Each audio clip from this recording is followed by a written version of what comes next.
this is a fun question. Well, I used to run a little bit of the service delivery team at a really big MSP. And I got to tell you, I'll be quite honest, the reason why I've been able to do these operational office hours is because I feel like I've made every mistake possible. And I definitely made a mistake on this particular example. Like Edom was bringing up like security products. Okay, you're going to put either an AV or, again, or an EDR solution or an MDR solution on your endpoints to protect them, to make sure that, you know, DNS filter or a Cisco umbrella or various other DNS technologies that are out there, you know, when that person clicks on a phishing email, that's not going to take them to a website in Russia and they're going to get hacked and whatever, or give them their passwords. So it's one of those things where you have to be very mindful of how you're going to deliver services to your customer. Just to kind of circle back to the question here, giving access to your customer. One question I would have is, why would you as an MSP expose yourself to additional visibility where you may not need it? You have to remember, you're selling managed services. The only thing I would say it differs around giving visibility is with IT departments. They definitely want to see how many tickets are getting created. Sometimes they want to even use your ticketing solution, almost like a co-managed solution. Like, I'm going to use your RMM to support my servers, but hey, I'm going to call you when I need your help.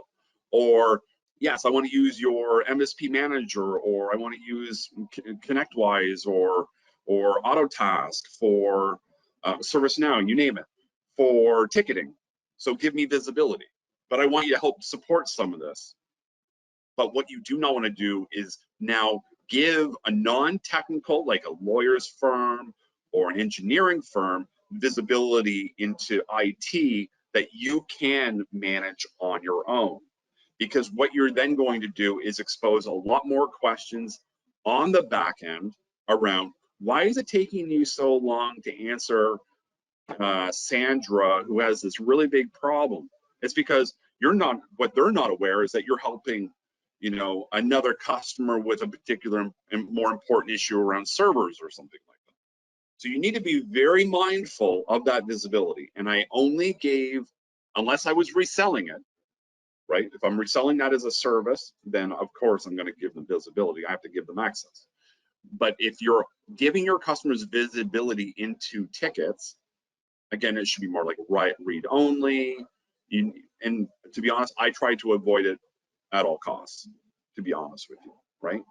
Now, when I was talking about things like EDR or AV, now you can do pop-up messages, you can do full-on alerts and notifications and all of that.